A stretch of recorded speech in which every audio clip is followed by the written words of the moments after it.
Mavis is truly embracing the world of IT and just making sure that everything is digitalized and all the training platforms connects all the individuals. And this is a really, really enriching coaching experience and embracing the IT technology. And I would really, really imagine that Happy Me Career Coaches Service is highly accessible to most of the people from all walks of life. To tell us more about it and to inspire us all, ladies and gentlemen, make a few warm, make a few welcome, Mavis Ng. Hi everyone, I'm Mavis Ng. I'm actually career coach and a founder of Happy Me Career, like what Remy has just introduced. Because of what I've been through, and since I was very little, I always wanted to pass down my story so that not to be a legacy or a legend, but for someone to see my blind spots so that they can learn and gain insights from my blind spots and it won't happen to them. So when I say this, what does this mean? Often we hear the word burns out, right? So what is burnout means? Now, feel free to type in the chat and share what kind of burnout you're facing right now. I'm pretty sure because of COVID, we are experiencing some form of burnout, right? Okay. Now, is it stress? Is it mental anxieties, depression? Now, there are many definitions, but the common definitions will be burnout is a state of emotional, physical, and mental exhaustion caused by excessive and prolonged stress.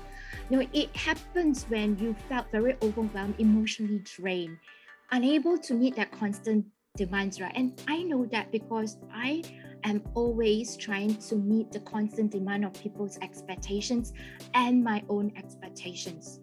It is just me because I grew up in a single parent family at the age of as young as 6 years old, and I'm thrown into the world suddenly that I have no one but myself. And that was how I've been through.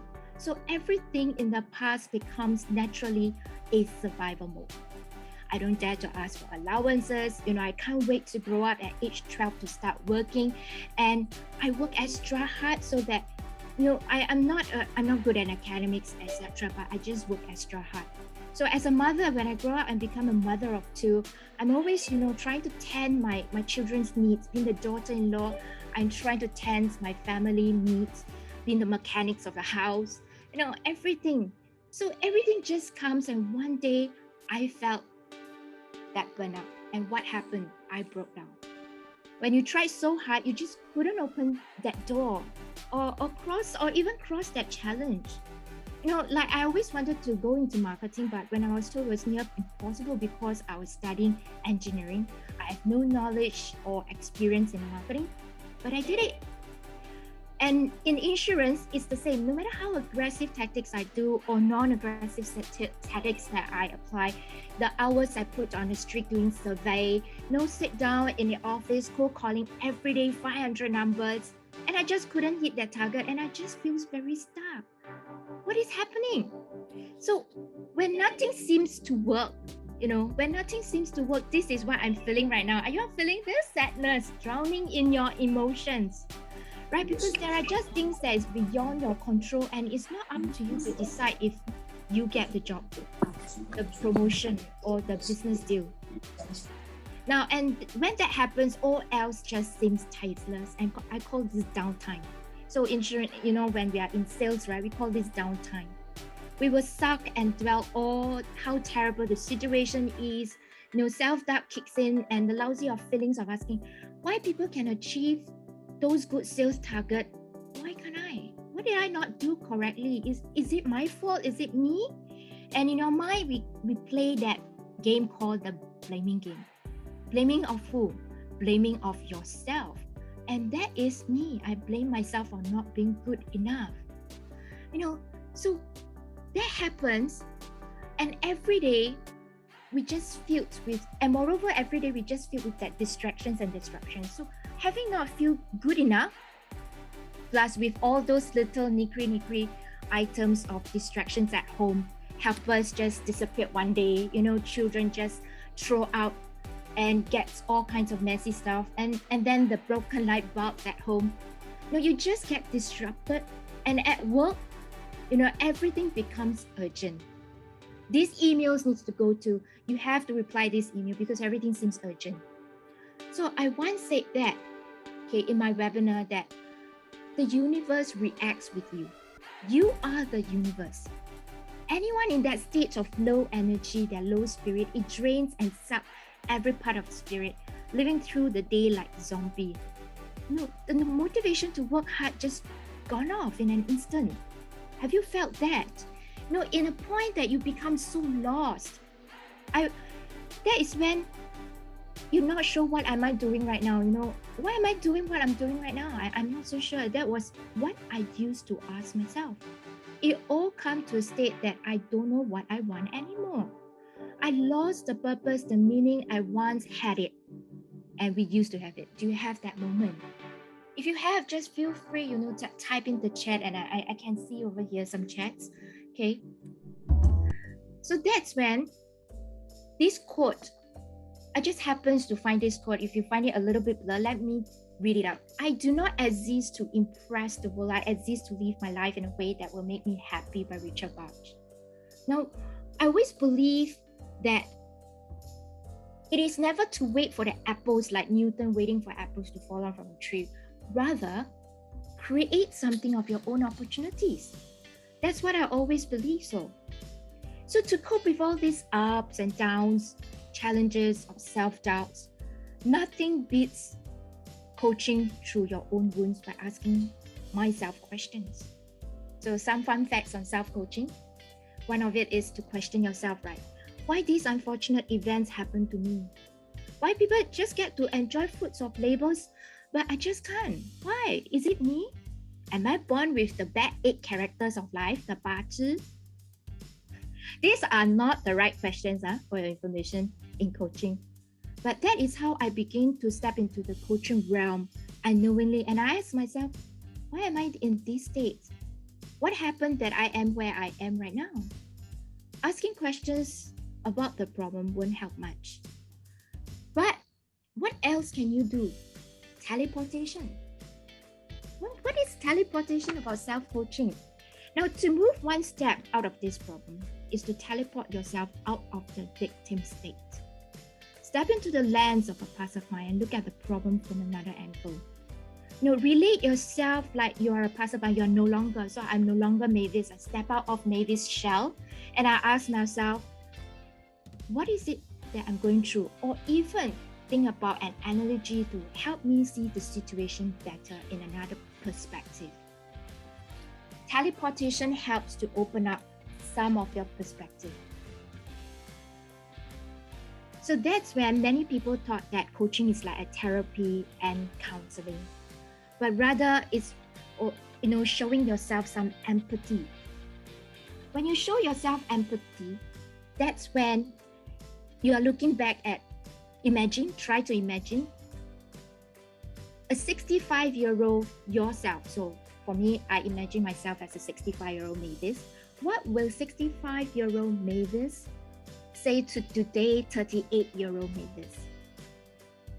I will just say, tell yourself it's okay not to be okay. It's okay to cry your lungs out.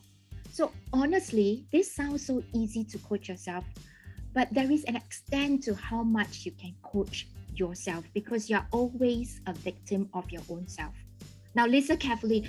I didn't say a victim of your own problem, but I'm saying because in coaching, we don't coach the problem, we coach the person. Okay. And that's why a lot of people thought that, is it coaching like a therapy or counseling? Is it only for people with problems? So that was a huge mistake, a huge misunderstanding, because in result, we see as a social stigma. Therapy, counseling, using coaches' techniques to make the person feel at ease and relax, yes.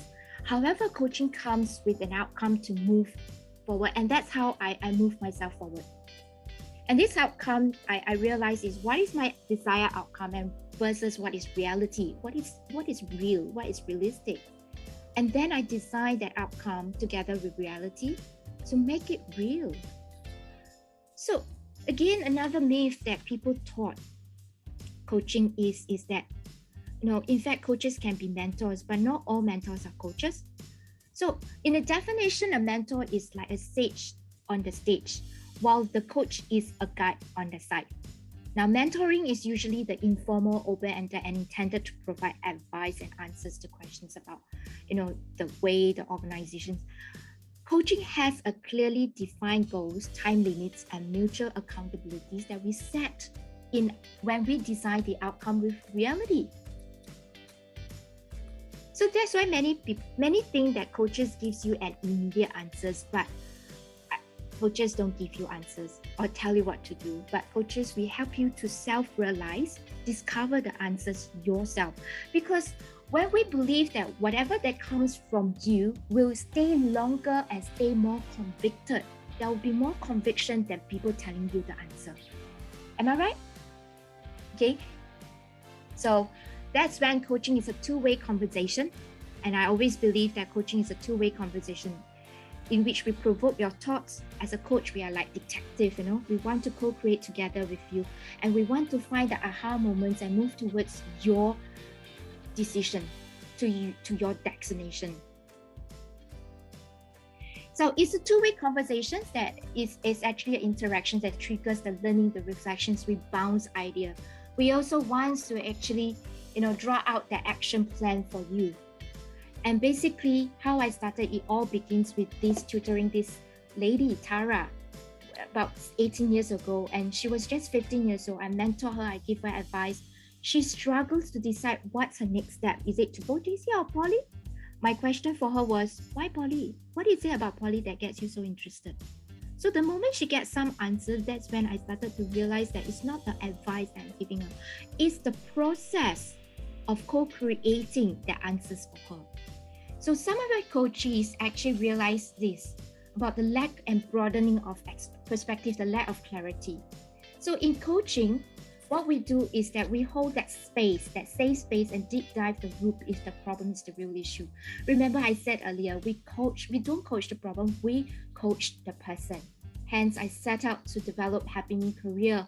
It's not just a digital platform, but building with a vision that engage individuals' willingness and motivations to help develop yourself in your well-being, and that's when, let's say, for example, Mary, let's look at this example. Mary, 30 years old, working for 5 years, dream of becoming a marketing director, but because of COVID, she just couldn't. She don't know what to do anymore. So she comes to the platform, she can select a start point, she asks the coaching expert anything, connect with the coaches, and she can even, alternatively getting into matchmake with relevant coaches with pre-coaching filter. She can even go for group coaching with the rest of the people in a class. And what's not is actually, we were trying to define what is coaching. Coaching is to co-create together because it defines that partnering with clients. And in a thought-provoking and creative process, it's about realizing the aha moments and maximizing that potential is to help move towards that destination. So I always believe my mantra, you are who you are and am who I am. And I embrace that principles very dearly because that's when I embrace perspectives. And I give my perspectives as well. So basically, my mantra, second of all, is I don't want to wait, I start to create. Now everybody, this is a very good one by Tom Landry. How a coach is. A coach is someone who tells you what you don't want to hear and who has you see what you don't want to see. So you can be who you have always known you could be. Now, that's when I end off. And thank you everyone, and start experience coaching yourself. Thank you everyone so much for your time. So I pass on to Remy. And ladies and gentlemen, there you have it, Miss Mavis Ng of Happy Me Career. Round of applause for Mavis, please.